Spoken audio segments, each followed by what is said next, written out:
I was standing in my kitchen watching the Weather Channel predict the worst blizzard to hit Minnesota in 20 years when I heard the knock on my door that would change everything. Through the frosted window, I could see a woman in a puffy pink coat holding a clipboard, her face already twisted into an expression of righteous indignation. I knew exactly who she was before I even opened the door. "Mr. Thompson, I presume?" she asked, not waiting for confirmation. "I'm Patricia Morrison, president of the Meadowbrook Estates Homeowners Association. We need to discuss your truck."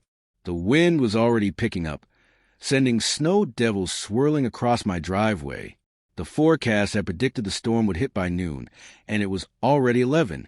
I had spent the morning making sure my plow attachment was properly secured to my truck, checking the hydraulics, and preparing to help clear the neighborhood streets once the worst of it passed. I had done this for the past 3 winters without issue. "What about my truck?" I asked, already knowing this conversation was going nowhere good. Patricia consulted her clipboard with a kind of theatrical flourish that suggested she had rehearsed this moment. According to HOA bylaws, Section 12, Paragraph 4, commercial vehicles are not permitted to be parked in driveways or visible from the street.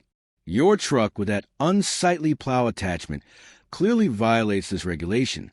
I looked past her at my Ford F-350, sitting exactly where it had sat for the past 3 years.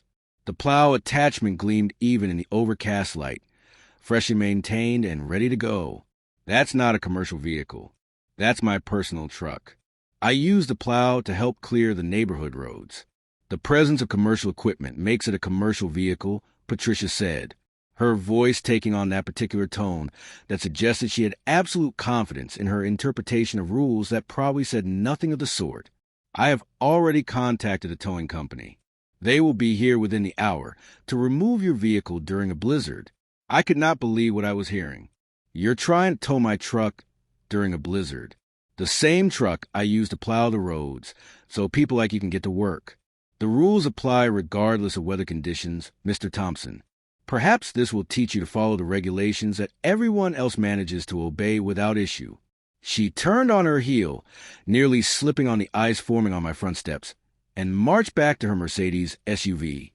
I stood there for a moment, watching her drive away, before pulling out my phone. I called my neighbor Derek Chun, who had lived in Meadowbrook Estates for 15 years and had served on the HOA board before Patricia took over 2 years ago. "Derek, did you know Patricia is trying to tow my truck?" "What? When?" "Right now. She just left my house. Said it violates the commercial vehicle restriction." Derek let out a long sigh. "She has been on a power trip lately. Last month, she tried to find the Johnsons for having their trash cans visible from the street on a non-collection day. The cans were behind their fence.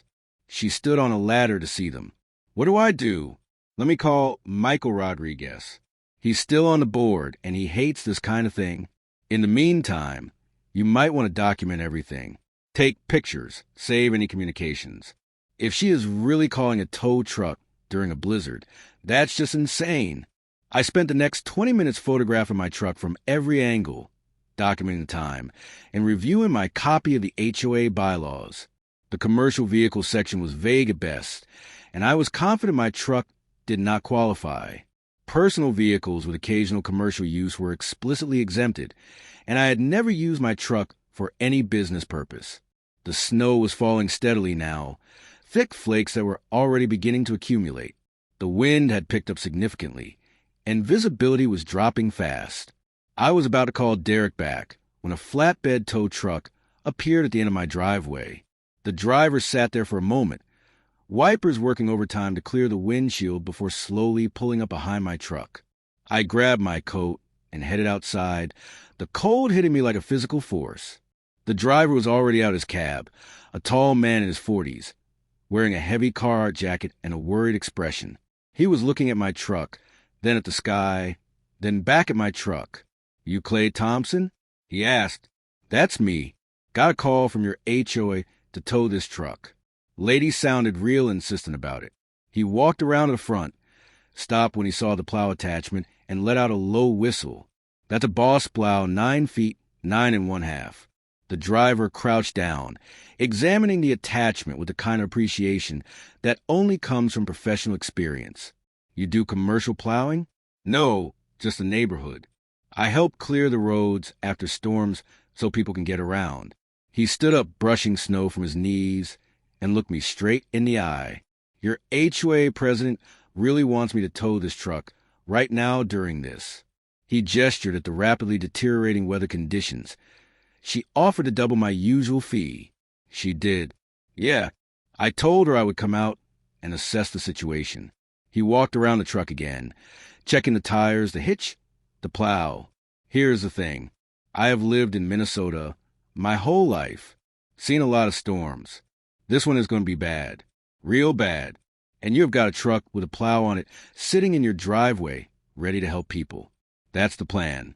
Your HOA president told me this was an illegally parked commercial vehicle, but I am looking at residential plates. I am seeing a personal truck with a plow attachment, and I am thinking about my mom who lives 3 blocks from here and might need someone to clear her driveway so the ambulance can get through if something happens. He pulled out his phone and started taking pictures of my truck. I am going to document that I came out here, assess the vehicle, and determine it does not meet the criteria for an unauthorized tow. The vehicle is legally registered, properly parked on private property, and the owner is present and non-consenting. Thank you, I said, genuinely relieved. No, thank you. My mom's address is 847 Burwood Lane.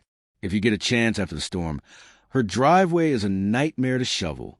He grinned, climbed back into his truck, and carefully backed out of my driveway. I was about to head inside when Patricia's Mercedes came screaming around the corner, nearly fishtailing in the accumulating snow. She parked at the curb and practically leaped out of the vehicle. Where is he going? She demanded, pointing at the departing tow truck. He was supposed to remove your vehicle. He determined there was no legal basis for the tow. Patricia's face went red. A remarkable achievement given the cold. I am the HOA president. When I say a vehicle needs to be towed, it gets towed. That's how this works. Actually, that's not how any of this works, I said, trying to keep my voice level.